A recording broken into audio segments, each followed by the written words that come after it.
How to create a NotebookLM account. First, open your web browser and go to notebooklm.google.com. Next, click Sign In and log in with your Google account. If you don't have one yet, select Create Account and follow the on-screen instructions to create a new Google account. After signing in, you'll be taken to the NotebookLM homepage. If NotebookLM is available in your region, your account will be ready to use automatically. Now, click Create New Notebook to start your first notebook. Then upload your sources.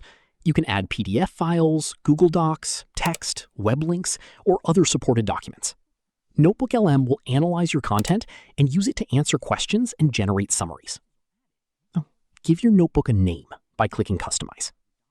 Once your sources are added, you can start chatting with NotebookLM. Ask questions about your documents, request summaries, create study notes, or generate ideas based on your uploaded content. That's it. You've successfully created your NotebookLM account and your first notebook.